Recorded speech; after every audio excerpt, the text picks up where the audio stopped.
말씀의 제목은 심령이 가난한 자 세 번째 시간입니다. 본문 말씀은 마태복음 5장 3절에서 12절 말씀입니다. 지난 시간에는 마태복음 5장 5절 온유한 자는 복이 있나니 그들이 땅을 기업으로 받을 것이며 라는 결론을 말씀드리겠습니다. 결론은 칼빈은 온유는 부드러운 태도를 말한다고 했고 박해에 대하여 쉽게 노하지 않는다고 했고요. 보복하고자 아니하며 자기를 향한 악당에 대해 깊이 참는 것이다 라고 했습니다.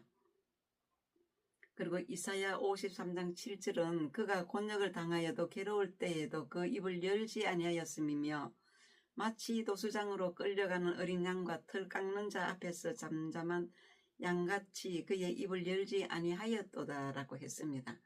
바로 예수님은 온유한 분이시라고 예언했습니다. 마태복음 11장 29절입니다. 나는 마음이 온유하고 겸손하니 나의 멍에를 메고 내게 배우라고 하셨습니다. 예수님은 마음이 온유하셨습니다.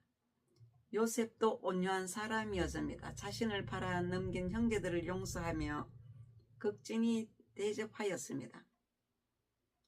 다윗도 온유한 사람이었습니다. 자신을 죽이려고 애쓴 사울 왕을 대적하지 아니했고 그의 죽음에 애통해야 했고 반란을 일으킨 다윗의 아들 압살롬이 죽었을 때에도 애통해하며 울었습니다. 모세도 온유한 성품으로 이스라엘 백성들을 이끌었습니다. 하나님은 온유한 자를 들어서십니다. 온유한 자는 땅을 기업으로 받습니다. 온유하면 심령의 천국을 이루게 됩니다. 온유한 자가 가나안 땅 천국을 받습니다. 마태복음 5장 5절 온유한 자가 땅을 기업으로 받는 결론은 자신의 의를 나타내지 않고 남을 불쌍히 여기는 하나님의 손에 길들어져 있는 사람입니다. 그 다음 네 번째 심령이 가난한 자는 의에 줄이고 목마른 자입니다. 6절입니다. 의에 줄이고 목마른 자는 복이 있나니 그들이 배부를 것이며 라고 했습니다. 하나님의 뜻을 사모하는 자, 약속된 복은 배부름입니다. 의는 하나님의 뜻과 공의를 의미합니다. 세상의 성공보다 하나님의 뜻을 이루길 간절히 원하는 사람, 그런 사람에게 하나님은 영적 만족을 주십니다. 진짜 배부름은 세상의 것이 아니라 하나님의 뜻을 따르는 데서 오는 기쁨입니다.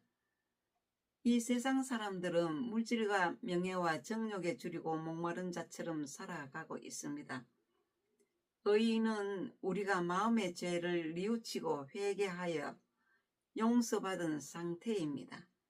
영이 지은 죄를 해결하기 위해 물과 피로 씻어 진리판의 죄를 바꾸는 것입니다. 이 의는 예수 그리스도의 십자가의 구속을 받아들이는 데서 오는 의이며 하나님이 내려주신 의입니다. 예수님의 보혈이 영과 마음을 깨끗하게 합니다. 인간의 육적인 목마름은 만족이 없습니다. 가난한 자의 목마름은 우리의 생명 대신 예수 그리스도에 대한 목마름이요 말씀에 대한 목마름입니다. 이사야 55장 1절에서 2절 보겠습니다. 오호라 너희 모든 목마른 자들아 물로 나오라. 돈 없는 자도 오라. 너희는 와서 사 먹되 돈 없이 값 없이 와서 포도주와 젖을 사라. 너희가 어찌하여 양식이 아닌 것을 위하여 은을 달아주며 배부르게 하지 못할 것을 위하여 수고하느냐. 내게 듣고 들을지어다. 그리하면 너희가 좋은 것을 먹을 것이며 너희 자신들이 기름진 것으로 즐거움을 얻으리라고 했습니다. 목마른 자들은 영적으로 갈급한 상태에 놓여있는 자입니다. 심령이 가난한 자입니다. 우리를 향한 예수님의 일생은 의에 줄이고 목마른 일생이었습니다. 물과 포도주와 젖은 말씀입니다. 영혼의 줄임과 목마름은 말씀이라야 해결됩니다.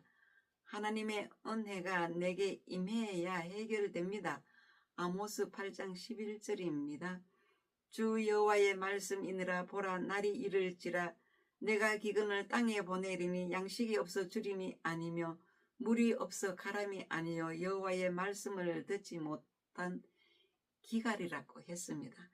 인간의 영혼의 주림과 가람은 하나님의 말씀을 먹지 못했기 때문입니다. 의인은 예수님의 피가 필요하고 영혼의 목마름은 말씀이 필요합니다. 예수님은 피를 제공해서 의를 만들어 주셨습니다. 그 의가 우리에게 전가되는 것이 용서의 의입니다. 다시 말하자면 예수님의 피는 죄 용서를 위해 흘려주시는데 피가 흘려지면서 용서가 만들어진다는 것이 의입니다. 그 의를 우리는 전가받습니다.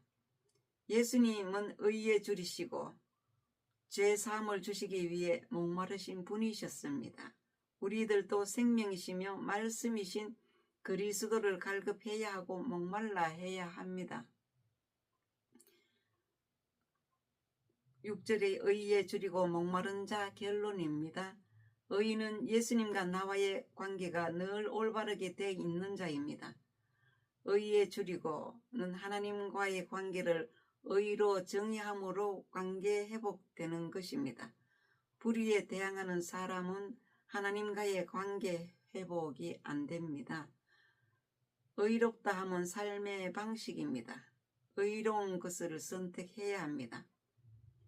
요한일서 2장 29절입니다. 너희가 그가 의로우신 줄을 알면 의를 행하는 자마다 그에게서 난 줄을 알리라. 영혼의 허기와 육신의 허기를 착각합니다. 영혼의 허기를 채워주어야 합니다. 의를 따라 하나님의 영광을 위해 살며 당하는 모든 경우의 고통과 부족과 피로를 하나님의 의가 자기 생활 속에서 나타나기를 간절히 바라는 사람입니다. 심령, 애통, 온유, 의, 줄이는 목마른 자, 이 네 구절은 사람이 자기 자신에게는 의가 없음을 발견하는 단계적인 내면적인 것입니다. 믿으십니까? 그 다음 5번째는 심령이 가난한 자는 긍휼히 여기는 자입니다.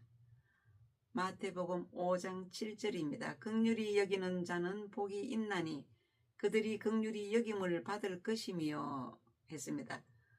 자비를 베푼 약속된 복은 긍휼을 받습니다. 이 긍휼은 다른 사람의 아픔을 자기 일처럼 여기는 것입니다. 하나님께 자비를 받은 사람은 이웃에게 자비를 나누게 됩니다. 그런 사람에게 하나님은 다시 자비로 보상하십니다. 하나님의 자비를 경험한 사람만이 다른 이를 용서하고 품을 수 있습니다. 긍휼은 불쌍히 여기는 마음입니다. 고통을 함께 나누는 것입니다. 짐을 대신 짊어지는 것입니다. 우리가 약자에 대해 긍휼히 여기는 마음이 없으면 하나님의 긍휼을 받을 수 없습니다. 야고보서 2장 12절입니다. 긍휼을 행하지 아니하는 자에게는 긍휼 없는 심판이 있으리라. 긍휼은 심판을 이기고 자랑하느니라고 했습니다. 야고보서 2장 12절은 긍휼을 행하지 아니하는 자에게는 긍휼 없는 심판이 있으리라. 긍휼은 심판을 이기고 자랑하느니라고 했습니다. 시편 103편 13절에서 14절입니다. 아버지가 자식을 긍휼히 여김같이 여호와께서는 자기를 경외하는 자를 긍휼히 여기시나니 이는 그가 우리의 체질을 아시며 우리가 단지 먼지뿐임을 기억하심이로다 라고 하셨습니다. 에베소서 2장 4절에서 5절 말씀입니다. 긍휼이 풍성하신 하나님이 우리를 사랑하사 그 큰 사랑을 인하여 허물로 죽은 우리를 그리스도와 함께 살리셨고 너희는 은혜로 구원을 받은 것이라고 했습니다. 하나님은 긍휼이 무궁하신 분이십니다. 예수님의 마음은 긍휼의 마음입니다. 예수님은 나인성 과부와 나사로를 긍휼히 여기셨습니다. 하나님은 모든 죄인들을 긍휼히 여기셔서 예수님을 이 땅에 보내주셨습니다.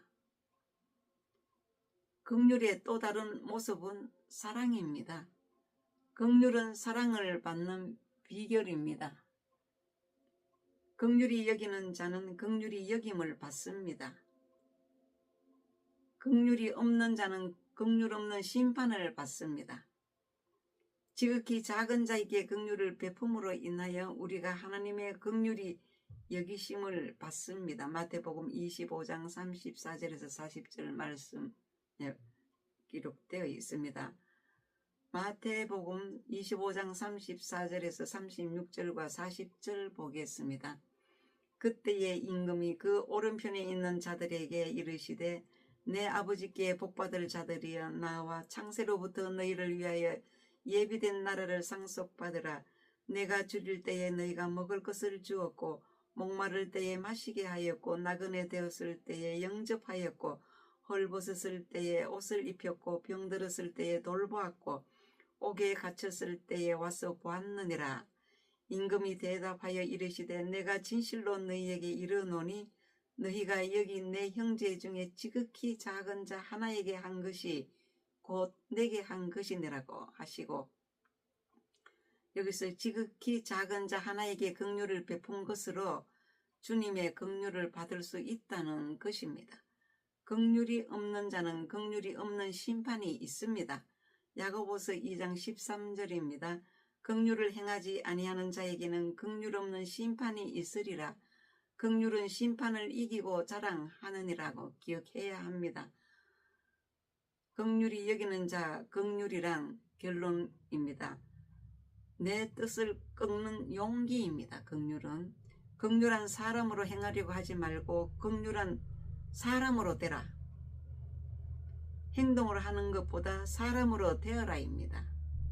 사도 바울은 바울의 복음 이야기의 장면이 있습니다. 긍휼히 여기는 자는 복이 있다고 하였습니다. 성경에서 긍휼이 없는 사람은 마태복음 18장 23절에서 35절입니다. 1만 달란트 빚진 자가 1만 달란트를 탕감받은 자가 있었습니다. 탕감받은 것을 깨닫지 못하고 나가서 100데나리온 빚진 동료 한 사람을 만나 붙들어 목을 잡고 빚을 갚도록 옥에 가두었거늘 그 동료들이 주인에게 가서 그 일을 알리니 그 주인이 노하여 탕감해준 그 빚을 다 갚도록 하고 그를 옥졸들에게 넘겼습니다. 탕감받은 깨달음으로 하나님의 은혜를 볼 수 있어야 합니다. 예수 그리스도께서 죄인을 불쌍히 여기시어 구원하시기 위해 십자가에서 죽으신 그 사랑의 바탕을 둔 용서의 행위입니다. 이분이 긍휼히 여기시는 분이십니다. 이 말씀으로 세 번째 시간 마치겠습니다.